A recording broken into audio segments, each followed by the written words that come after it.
Il n'est pas question d'abandonner le projet de loi sur la fin de vie. Il sera à l'agenda parlementaire le plus vite possible. Je cite la réaction de Sophie Primas, la porte-parole du gouvernement à l'issue du Conseil des ministres hier. La veille, François Bayrou avait annoncé son intention de scinder le texte de loi en deux avec d'un côté celui des soins palliatifs qui fait consensus et de l'autre le sujet clivant de l'aide à mourir et du suicide assisté, une euthanasie qui ne dit pas son nom. La scission du texte suscite la désapprobation des partisans, Louis. Oui, c'est une évolution quand même importante de ce dossier de la fin de vie que nous suivons sur notre antenne depuis longtemps et régulièrement, patiemment, j'allais dire pas à pas. Et Claire Fourcade, dans son journal de la fin de vie, va nous aider justement à comprendre ce qui est en train de se passer, sachant que je m'aperçois qu'on lui pose la question souvent, êtes-vous croyante? Comme si cela dispensait de penser. C'est pas parce qu'on a une étiquette et une foi que ce sujet est enfermé dans une logique qui serait celle de la religion. C'est aussi important peut-être de le rappeler. Peut-être va-t-elle le faire d'ailleurs. Bonjour, docteur Claire Fourcade. Bonjour. Vous êtes médecin en soins palliatifs à Narbonne, présidente de la Société française d'accompagnement et de soins palliatifs, la SFAP. Et vous publiez, Louis le disait, Journal de la fin de vie, c'est chez Fayard. Merci beaucoup d'être avec nous ce matin. On a eu donc pas après pas ce feuilleton, nouvelle étape. Hier, Sophie Primas qui dit « Il n'est pas question d'abandonner le projet de loi sur la fin de vie ». Quelle est votre réaction ?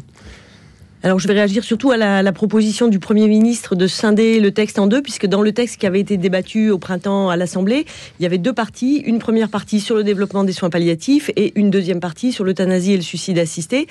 Et nous, les soignants, depuis 2 ans déjà, on réclame que ces deux textes soient disjoints, puisqu'il s'agit de deux questions différentes, et on voit bien actuellement que le fait d'avoir joint ces deux parties dans le même texte freine le développement des soins palliatifs. Le développement des soins palliatifs est un sujet qui fait consensus, tout le monde est d'accord, tout l'arc politique, personne ne s'oppose au développement des soins palliatifs. Le fait de l'avoir accouplé à un sujet clivant freine ce développement, rien ne bouge, ça fait 2 ans qu'on me dit que c'est formidable et qu'il faut avancer, et rien n'avance. Et la désapprobation de ceux qui veulent cette loi sur la fin de vie et ceux qui veulent cette aide à mourir, cette désapprobation, en fait, elle signale aussi que cette scission, elle est mauvaise pour eux, c'est ça ? Alors, c'est très particulier, puisque Yaël Braun-Pivet, avant-hier, a réagi à cette proposition de François Bayrou en disant qu'il n'y avait pas besoin d'une loi pour les soins palliatifs, que des mesures réglementaires suffisaient. Ok, pas de problème pour nous, on n'a pas besoin de loi sur les soins palliatifs, avançons. Et après, s'ils veulent présenter un texte sur les questions d'euthanasie et de suicide assisté, libre à eux. Mais on a un peu l'impression que les soins palliatifs servent d'alibi au deuxième texte. Mais c'est vrai qu'on peut se poser la question de à quoi sert une nouvelle loi sur les soins palliatifs, parce qu'on a dit à longueur d'antenne que sur le sujet, la loi Leonetti avait déjà tout dit et juste elle n'était pas appliquée. Alors nous, on dit aussi à longueur d'antenne que c'est pas de loi dont on a besoin pour accompagner, mais c'est de moyens. Mais en même temps, peut-être que s'il y avait ce souhait-là, il y aurait quand même une force symbolique importante. On arrive 2025, c'est les 20 ans de la loi Leonetti. Il n'y a eu aucune information depuis, aucune pédagogie. Les gens connaissent mal cette loi, ceux-là sont mal appropriés. Depuis 20 ans, aucune loi n'a été votée à l'unanimité. Peut-être que si on refaisait une loi sur la fin de vie, ce serait l'occasion, dans un Parlement complètement divisé, d'avoir de nouveau un texte symboliquement voté à l'unanimité qui serait fort pour qu'on avance enfin et que tous les Français qui en ont besoin soient correctement accompagnés. Mais Claire Fourcade, sur l'idée de scinder le texte donc en deux, on peut supposer que l'idée de mettre les soins palliatifs et l'euthanasie ensemble, c'était une sorte de suppositoire, c'est-à-dire on se sert des soins palliatifs pour faire passer l'euthanasie dont on dit que c'est un soin. Ce qui n'est pas le cas. Alors, j'aurais peut-être pas employé ce mot, mais effectivement, c'est ce que je disais. C'était l'intention. Les soins palliatifs servent d'alibi. Et puis, je pense qu'en joignant les deux textes, on prive aussi les députés de la possibilité de voter librement. Puisqu'un député qui voudrait s'opposer à l'euthanasie se retrouverait à voter aussi contre les soins palliatifs, ce qui est probablement pas son intention. Et donc, en disjoignant, on permet effectivement à chacun de voter librement, puisque c'est aussi ce qui nous est dit, que chacun aura la liberté de vote. Donnons une vraie liberté de vote aux députés en leur permettant de voter sur chacun des sujets. Alors ça, c'est le côté favorable, mais le côté peut-être qui peut être interprété différemment, c'est de se dire, si on disjoint l'euthanasie et des soins palliatifs, ça va démobiliser aussi les partisans des soins palliatifs qui se diront de toute façon, ça n'est pas traité par ce dossier, et donc je ne me sens pas mobilisé par la loi sur la fin de vie dans la mesure où je suis satisfait du côté des soins palliatifs. Vous pouvez compter sur les soignants pour ne pas se démobiliser. C'est forcément un sujet qui nous mobilise très fortement, et quoi qu'il arrive, on sera présent dans le débat. Même s'il y a deux textes. Même s'il y a deux textes, bien sûr, puisque même si pour moi, ce qui est important aussi dans cette disjonction, c'est que la première partie est un texte purement médical, et la deuxième partie est un texte sociétal. La question de l'euthanasie du suicide assisté, on le répète depuis longtemps, ce n'est pas un soin et ce n'est pas la question des soignants. Mais par contre, comme citoyen, on aura toujours quelque chose à dire sur ce sujet, et en particulier si le projet est toujours d'impliquer très fortement les soignants, comme c'est le cas actuellement, dans la mise en œuvre de ce texte. Parce que je rappelle que c'est les députés qui votent ce texte, mais c'est nous qui allons devoir le mettre en œuvre. Et donc c'est nous qui en pointons depuis plusieurs mois toutes les défaillances, tous les risques et tous les enjeux pour la relation de soins. Et là-dessus, il y a une opposition assez étonnante. Il y a eu une convention citoyenne sur la fin de vie avec une part importante des citoyens qui étaient là, qui disaient il faut une loi, à l'inverse des soignants en soins palliatifs. Comment vous expliquez ce paradoxe entre ce que pensent les citoyens qui ont travaillé pendant plusieurs mois le sujet et les soignants qui, eux, sont sur le terrain? Alors c'est un sujet de réflexion pour moi depuis très longtemps, cet écart. Moi, je dirais même entre le discours ambiant et puis ce qu'on vit nous dans nos services avec nos patients aussi. C'est pas seulement les soignants, mais c'est aussi, moi, depuis le mois de juin, il n'y a pas un seul patient ni une seule famille qui m'a demandé où en était ce texte.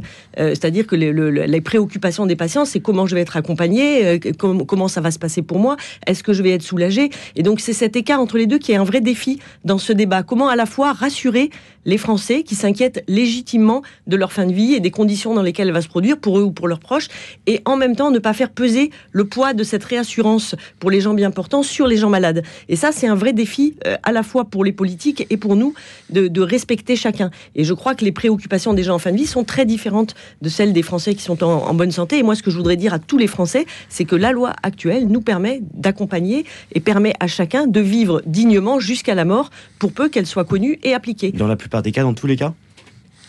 En tout cas, dans ma pratique, ça fait 25 ans que je fais ce métier, dans une équipe qui accompagne chaque année 700 patients. Et avec chaque patient, on trouve un chemin. Alors, on n'arrive pas à supprimer toute souffrance, mais je crois que la vie sans souffrance, ça n'existe pas. Par contre, on arrive à accompagner, on arrive à soulager, on arrive à donner du sens. Et puis surtout, je crois que ça permet que les patients, les familles et les soignants, ensemble, fassent face à la vie qui est difficile. Et on a besoin, pour pouvoir y arriver, que la société soit avec nous.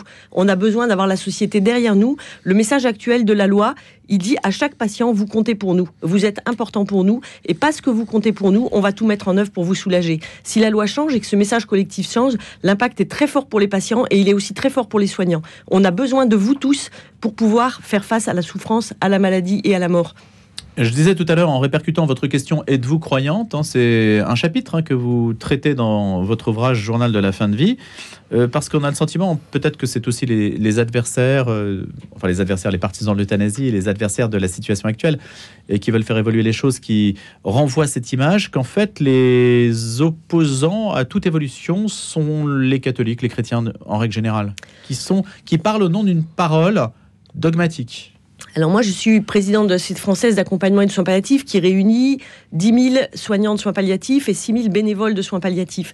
Et ce que je trouve incroyable et que je vis aussi dans l'équipe dans laquelle je travaille, donc on a pris la parole au nom des soignants. Et moi, quand je m'exprime, quels que soient mes moteurs personnels ou mes convictions personnelles, je m'exprime au nom d'un très grand nombre de soignants qui sont extrêmement divers. Et ce qui est incroyable et je trouve passionnant, c'est comment la question du soin nous rapproche, quelles que soient nos convictions philosophiques, idéologiques.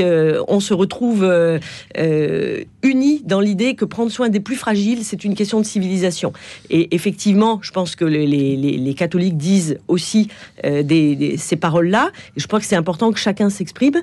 Moi, je suis très attachée à porter la parole de gens qui sont divers sur le plan des convictions, mais qui se retrouvent sur la question de la centralité de la question du soin dans notre société. On a besoin d'une société qui prend soin, et pas seulement en fin de vie, et pas seulement pour le médical, mais on a besoin de prendre soin les uns des autres, on a besoin de prendre soin de la nature, on a besoin de prendre soin tous ensemble, soignants, soignés. Dans notre vie, on va être à certains moments accompagnés, quand on est enfant, quand on est en fin de vie, quand on est malade, et on a besoin à d'autres moments d'être accompagnant. On va se retrouver à accompagner des proches. On va tous, dans nos vies, passer par ces deux étapes, et une société de l'accompagnement réciproque me semble être un projet politique qui a du sens. Que répondez-vous à ceux qui disent que vous refusez une demande sociale? S'il y a une demande sociale d'euthanasie qui s'exprime à travers certains sondages, semble-t-il, mais peut-être la question a-t-elle été mal posée, je ne sais pas ce que vous allez dire sur le sujet, mais s'il y a une demande sociale qui est assez forte, c'est les soignants finalement ont pour mission d'honorer cette demande sociale. Vous ne pouvez pas refuser. Alors, c'est ce que j'essayais de vous traduire, c'est ce que j'essaye moi de mettre dans le débat, c'est le réel. C'est-à-dire, c'est qu'est-ce qui se passe réellement dans un service de soins palliatifs. Ça n'aurait pas de sens, le métier qu'on fait. Je ne pourrais pas être depuis 25 ans écouter des patients en fin de vie si ma seule fonction c'était de leur dire non, si on avait des masses de patients qui nous demandaient de les faire mourir et qu'on passait nos journées à leur dire non. Ces demandes sont peu fréquentes, elles arrivent, et ce qui est extrêmement rare, c'est qu'elles perdurent quand on a écouté le pourquoi. Mon métier, c'est pas de refuser les demandes de mort, c'est de les écouter. J'écoute la demande des patients quand elle survient, et encore une fois, c'est beaucoup moins fréquent que ce qu'on imagine, parce que la vraie demande qu'on a tous les jours, c'est la demande de vivre le plus longtemps possible, dans les meilleures conditions possibles. Mais en tout cas, quand elle survient, ce que je veux, c'est pouvoir continuer à demander à un patient qui me dit qu'il veut mourir, pourquoi, et pas quand ou comment. La crainte qu'on partage tous, je crois, c'est que le protocole prenne la place sur l'écoute. Actuellement, une demande de mort, c'est toujours une urgence pour nous. Un patient qui fait une demande d'être aidé, c'est toujours un patient qui va être accueilli plus rapidement dans nos services. C'est toujours le signe d'une grande souffrance. Personne ne demande à mourir sans souffrir. Et c'est parce qu'il y a cette souffrance qu'on doit prioritairement écouter ces patients et trouver avec eux un chemin. Et je crois, enfin en tout cas c'est mon expérience, que le fait de porter le nom de la société, aujourd'hui la société dit non. On va vous soulager, mais on ne peut pas consentir à vous faire mourir parce que on tient à vous. Je crois que ce nom, il peut avoir du sens s'il s'accompagne d'une proposition d'accompagnement, d'une proposition d'être là et d'une proposition surtout de ne jamais abandonner quoi qu'il arrive. Mais la valeur montante de la postmodernité, Claire Fourcade, c'est l'autonomie absolue. Là, vous me dites qu'en fait, il faut écouter la souffrance d'autrui, etc. Très bien. Mais si la personne a pris en son âme et conscience la décision de mourir et qu'elle veut que la société honore cette demande, est-ce que vous allez lui refuser ce droit ? Alors, d'abord, moi, je pense que l'autonomie, c'est pas la capacité à faire seul, c'est la capacité à savoir quand est-ce qu'on a besoin des autres. Et je pense que ça fait voir tout à fait différemment les situations. Et puis, encore une fois, je peux seulement vous partager mon expérience. J'ai jamais vu, alors là, jamais, en 25 ans, de patient arriver droit dans ses bottes et me dire « je veux mourir demain à telle heure ». Et d'ailleurs, jamais. Mais pourtant, il y en a, puisque il y en a dans d'autres pays du monde. Alors, c'est là où c'est très important. Il y a des patients qui demandent à mourir, mais regarder la mort en face, choisir l'heure, c'est très difficile. Et c'est seulement, je pense, des gens très forts qui sont en capacité de faire ça. Et nous, ce qu'on demande, c'est la loi du plus faible. C'est-à-dire, la loi, elle doit d'abord protéger les faibles, pas les forts. Ceux qui sont capables de demander la mort, c'est les gens forts. Alors, il y a en France, chaque année, 630 000 décès. Il y a 100 patients français qui partent en Belgique chaque année. Donc ça, c'est important d'avoir les chiffres en tête. C'est les chiffres officiels de la Belgique. C'est pas mes chiffres. On peut les retrouver facilement. Donc ça veut dire que cette demande reste rare. Et par contre, ce qu'on voit effectivement, vous avez raison, dans les pays qui ont légalisé, c'est une croissance très importante du nombre de demandes et parfois spectaculaire comme au Canada. Et donc, on voit bien à quel point la loi a une puissance normative extrêmement forte. C'est-à-dire que quand la loi change, la norme change et le message collectif change. Et c'est pour ça que cette importance du message collectif, et je ne suis pas sûre qu'on soit toujours bien conscient de ce message collectif. Quand la loi dit « vous comptez pour nous », c'est important pour les patients, c'est important pour les soignants. Si la loi dit « si vous voulez mourir, c'est votre droit et on va l'organiser », forcément, les patients, aujourd'hui, chacun de nous, quand on est en bonne santé, on se réveille vivant le matin et on ne se demande pas pourquoi. Et on va essayer de vivre le moins mal possible, comme on peut. Pour un patient qui serait éligible à cette loi sur l'euthanasie, ça veut dire que chaque matin, je dois décider de rester vivant. Parce que chaque matin, la société me dit, si tu veux mourir, tu peux. Et donc, continuer à vivre est une décision de chaque jour. Et moi, je trouve que ça fait peser sur des gens qui sont déjà fragiles, qui ont déjà parfois du mal à trouver du sens à leur vie, un poids énorme. Et sur les soignants qui sont à leur côté pour les accompagner, de la même façon, la société nous dit, le boulot que vous faites, après tout, on pourrait s'en passer. Et c'est pour ça aussi que nous, les soignants, à la fois pour les patients, pour nous-mêmes et pour la société, on a besoin de dire à quel point ce message de la société est important pour nous tous. Docteur Claire Fourcade, est-ce que vous avez l'impression que les arguments que vous nous dites ce matin ont été entendus au moment de la Convention citoyenne sur la fin de vie, au moment du débat législatif ? On n'a pas l'impression que ces débats, ces arguments-là ont vraiment émergé ? Alors, moi, je serais plus nuancée, mais peut-être c'est mon côté optimiste et peut-être déraisonnablement optimiste, mais j'ai quand même l'impression qu'il y a des choses qui bougent. J'ai l'impression que quand on prend le temps de parler avec les gens, ça permet au moins de se poser la question. Ce bouquin, pour moi, c'est aussi l'idée de partager cette complexité. On travaille pas dans un monde en noir et blanc. On travaille avec 50 nuances de gris. C'est notre quotidien. À la fin de vie, c'est complexe. On a besoin d'entendre toutes ces nuances. Et il me semble quand même que le débat est moins binaire, qu'on a pu faire entendre quand même un petit peu de cette complexité. Je trouve qu'il y a des choses qui bougent, ça prend du temps, parce que c'est quand même peut-être une parole un peu nouvelle, et que pendant longtemps, on a eu l'impression qu'il n'y avait qu'une seule façon de bien mourir, c'était l'euthanasie, et que contester cette vision-là, voilà, c'est un travail de longue haleine. Je ne sais pas si ce sera entendu. Il n'y a pas eu de vote à l'Assemblée, donc on ne sait pas en fait l'état des lieux, mais ce qu'on a vu au printemps, c'est que beaucoup d'amendements ont été votés de façon très serrée, et donc... Comment avez-vous vécu les différents débats? Parce que vous racontez dans le journal de la fin de vie qui paraît chez Fayard, vous racontez tous ces échanges avec les membres de la représentation nationale. Comment vous les avez vécus? Alors, là aussi, c'est très varié. Bien sûr, ça dépend beaucoup des personnes. Parfois, on a l'impression d'être juste une case qu'il faut cocher. On a entendu les soignants, c'est fait, sans vraiment écouter ce qu'ils avaient à dire.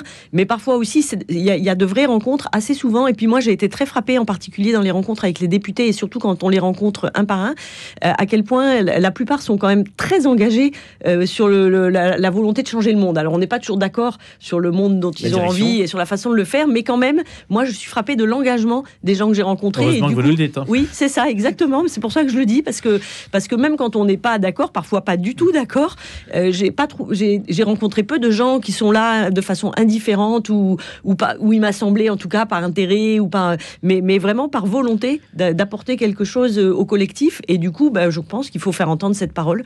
Mais est-ce que vous pensez, Claire Fourcade, qu'aujourd'hui c'est un sujet pour l'opinion, dans le sens où ce que l'on dit à l'opinion aujourd'hui, c'est que l'euthanasie, ça va être un droit qui ne retirera rien à ceux qui ne feront pas la demande. C'est un droit en plus, c'est un petit peu comme avec l'union des personnes de même sexe, ça ne retirera rien aux gens qui veulent continuer à se marier normalement, si on peut dire, alors, dans la normalité précédente. Vous voyez, c'est ça l'argument, c'est de se dire sur la question de la fin de plus. vie, on est tous concernés. Et moi, je crois qu'en changeant la loi, on retire à tous les patients le droit de ne pas se poser la question. Ça, vous en êtes persuadé? On leur retire le droit de ne pas se poser la question de savoir si ce serait mieux qu'ils soient morts. En légalisant l'euthanasie, chacun est obligé de se poser la question. L'année dernière, une ministre est venue dans notre service et j'ai proposé à une patiente de la rencontrer. Elle me dit: docteur, je suis trop fatiguée aujourd'hui. Dites-lui simplement que je ne veux pas avoir à me demander si ce serait mieux que je sois morte. Et je pense qu'en changeant la loi, on impose à chaque personne concernée de se demander si ce serait mieux qu'elle soit morte. Merci beaucoup. Docteur Claire Fourcade, médecin en soins palliatifs à Narbonne. Vous publiez Journal de la fin de vie. C'est chez Fayard et on continuera de parler de ce sujet dans le débat du jour à partir de 9h10.